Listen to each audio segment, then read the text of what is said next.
আজকে যাচ্ছি আমি নেমন্তন্ন বাড়িতে। এর আগে যে নেমন্তন্ন পেয়েছিলাম সে বহু যুগ আগের কথা, তখন আমাদের দেশ সবে স্বাধীন হয়েছিল। তারপর দেখতে দেখতে কেটে গেল কয়েকশো বছর। নেমন্তন্ন পাওয়ার আশা বলতে গেলে ছেড়েই দিয়েছিলাম। তারপর ভগবানের রূপ নিয়ে এলেন দুই ব্যক্তি, করে গেল নেমন্তন্ন। আরে শুধু গেলেই হবে, তার আগে তো গিফটটা কিনতে হবে। চারিপাশে কয়েক কোটি টাকার গিফট দেখে ডিপ্রেশনে চলে যাচ্ছিলাম, তাই তাড়াতাড়ি করে কিনে নিলাম এইটা। গেস করো দেখি এটা কি? আমি কেন বলবো, এতে ফটো ফ্রেম আছে। তোমরাই বলো দেখি কমেন্টে কি থাকতে পারে এর মধ্যে। টাইম ল্যাপসে ভিডিও করলেও দিদার হাতে স্পিড শামুকের থেকেও স্লো। টানা দুদিন ধরে প্যাকিং করার পর গিফট নিয়ে চললাম গন্তব্যস্থলে। যেতেই ওয়েলকাম ড্রিঙ্ক হিসেবে পেয়ে গেলাম জলজিরা মজিতো। জানি তোমরা কখনো নাম শোনোনি, আরে কখনো খাওনি তো শুনবেই বা কি করে। শুরুতেই বলে দিই, এটা কিন্তু কোনো বিয়ে বাড়ির নেমন্তন্ন নয়, না কোনো অন্নপ্রাশন আর না কোনো জন্মদিন। কিসের এই অনুষ্ঠান তোমরাই গেস করো দেখি। আমি কেন বলবো এটা স্বাদের অনুষ্ঠান? তোমরাই কমেন্টে বলো দেখি কি অনুষ্ঠান হতে পারে। যাই হোক, এবার খাওয়া দাওয়া করতে হবে।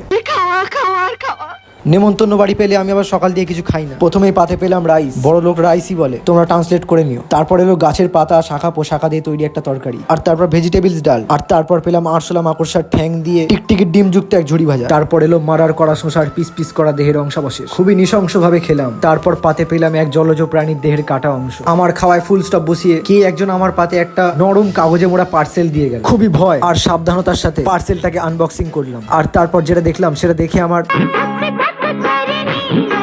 দেখলাম মারমেডের দেহের একটা কাটা অংশ আমাকে পার্সেল করা হয়েছে। কাউকে কিচ্ছু না বলে চোখ কান বুঝিয়ে খেয়ে নিলাম। কিছু বলতে গেলে এর পদ দিয়ে আর নেমন্তন্নই পাবো না। মারমেডের দেহের কোন অংশ এটা আমি জানি না, কিন্তু খেতে বেশ ভালোই ছিল। এটা হচ্ছে বৃহস্পতি গ্রহের সেই বিষাক্ত খাবার যেটা দেখে যে কোনো মৃত মানুষের জল দিয়ে জিভ দাঁতের ফাঁক দিয়ে গলে পড়ে যাবে। হাত পা আলাদা করা আমের ডেড বডি। এটা হচ্ছে সেই খাবার যেটা আমি দেখে নিজেকে কন্ট্রোল করতে পারি না। প্রথমে আমাকে একটা দিয়েছিল, তারপর আমি ওকে ডেকে বললাম, দাদা সাইজ দেখে ভুল করো না, বাকিটা তোমাদের সামনে। এইবারে আমি হাড়ে হাড়ে বুঝতে পারছি কেন আমি কোনো নেমন্তন্ন পাই না। খাওয়া দাওয়া করার পর ওখানে স্নান করার সুব্যবস্থাও ছিল। অনেকগুলো মিষ্টি একসাথে খাওয়ার ফলে আমার শরীরে আলাদা উত্তেজনার সৃষ্টি হয়েছিল, তাই এই তারাবাজির মতো দেখতে খাবারটা খেয়ে নিজেকে ঠান্ডা করলাম।